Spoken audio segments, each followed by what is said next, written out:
한국과 미국의 상속증여세법에서 가장 큰 차이난 부분이 누가 상속세나 증여세를 내느냐 문제거든요. 한국에서는 상속의 경우에 상속을 받은 상속인이, 증여의 경우에는 증여를 받은 수증자가 상속세나 증여세를 냅니다. 네, 맞죠. 근데 미국에서는 정반대예요. 반대로요? 예.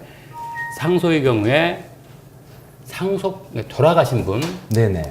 피상속인이 세금을 내는 거고, 증여의 경우에 증여를 하는 사람이 세금을 냅니다. 어떤 경우에는 한국과 미국에서 양쪽 나라에서 과세가 되는 경우가 있을 수는 있습니다. 아, 그럼 이중과세가 가능하다는 말씀이시네요? 이중과세가 될 가능성이 있습니다. 아. 예를 들면 소득세 같은 경우에는 조세조약이라는 게 있어서 네네.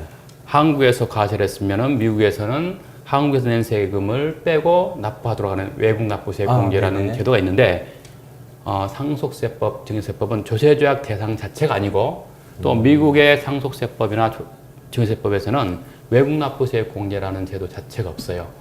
그래서 증여의 경우에는 이중으로 과세될 가능성이 있습니다. 아, 가능성이 있겠네요. 예.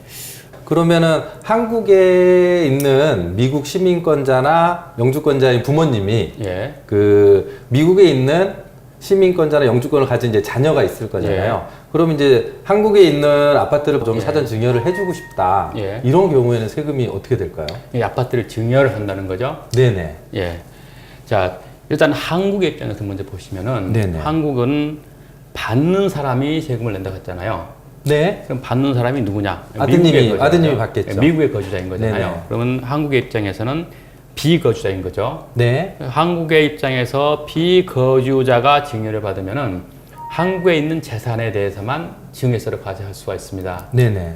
그러면은 한국에 있는 재산을 증여받았기 때문에 네네. 증여를 받은 비거주자인 아들이 증여세를 한국에 내야 됩니다. 아, 미국에서 한국에 이제 납부를 해야 되네요. 그렇죠. 그러면은 한국에 납부를 하게 되는 거죠. 네. 그런데 미국의 입장에서는 증여를 하는 사람이 낸다고 그랬거든요. 아, 반대라고 그러셨으니까. 그렇죠. 네. 그럼 증여를 하는 사람이 한국 사람인 거죠. 네, 부모님. 그렇죠. 네. 그럼 미국의 입장에서는 비거주자인 거거든요. 그렇죠. 예. 미국에서 비거주자에게 증여세를 과세하려면은 미국에 있는 재산에 대해서만 증여세를 과세할 수가 있어요. 네네. 그러면은 재산이 한국에 있기 때문에 네, 한국에 있는 아파트니까요. 이 사람은 증여자인 아버지가 미국의 입장에서 비거주자이면서 재산이 한국에 있기 때문에 미국에서는 과세할 근거가 없는 거죠. 네네. 이 케이스에서는 증여를 받은 자녀가 한국에 증여세만 내면 됩니다. 네네. 자, 그런데 미국의 입장에서는 한 가지 주의할 점이, 증여를 받은 사람이 증여를 받을 때 비거주자, 외국인한테서 증여를 받으면 세금을 안 내죠. 미국의 입장에서 세금을 안 내지만 신고해야 될 서식이 있어요. 신고 서식이요. 신고 서식이. 그게 3520이라는 서식이에요. 네네. 3520 서식에 의해서 내가 한국인으로부터 얼마짜리를 증여받았다라고 신고는 해줄 의무가 있습니다. 그리고 하나 또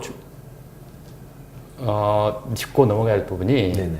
증여를 하게 되면은 증여를 받는 사람이 얼마짜리로 증여를 받을 것인지에 대한 취득가액 문제가 있어요. 취득가액이요. 예, 예를 들면 방금 그 케이스에서 아드님이 증여를 받았다. 그럼 네. 아파트가 예를 들면 시가가 10억인데 10억이다. 한국에서는 이렇게 증여를 하게 되면은 증여 받은 사람의 취득가액은 증여 당시의 시가가 되는 거예요. 네. 그때 거래가로 그렇죠. 하겠죠. 예를 들면 10억의 시가로 봐서 10억의 증여세를 10억에 대해서 증여세를 냈으면은 받아가는 사람은 10억짜리를 받아오르게 되는 거죠. 네. 근데 미국의 입장에서는 그게 좀 달라요.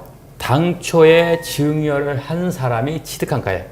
예를 들면은 부모님이 산 가격 그렇죠. 말씀하시는 2억에 거죠. 샀다 그러면은 부모님이 2억에 사고 10억에 거래가가 10억인데 증여를 해준 거죠. 그래. 그럼 10억에 대해서 증여세를 냈지만 증여를 받은 자녀 입장에서는 2억짜리를 가져오게 되는 거죠. 아, 미국에서 볼 때는 10억짜리가 아니고 2억짜리다. 그렇죠. 이렇게 보게 되네요. 결국은 다음에 자녀가 증여받은 재산을 팔게 되면은 네. 부모가 갖고 있었던 기간에 증가한 가치 증가분과 본인이 갖고 있었을 때 가치 증가분을 다 합해서 양도소득세를 내게 되는 문제가 있습니다.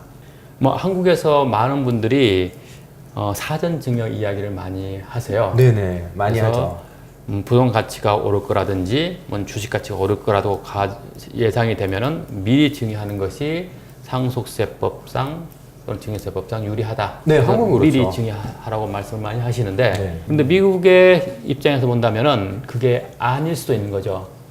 왜냐하면은 받아가는 사람이 증여하는 사람의 취득가 방금 그 사례에서는 네. 2억으로 가져오기 때문에 20억에 팔면 18억에 대한 세금을 양도소득세로 부과를 하게 되는 거거든요.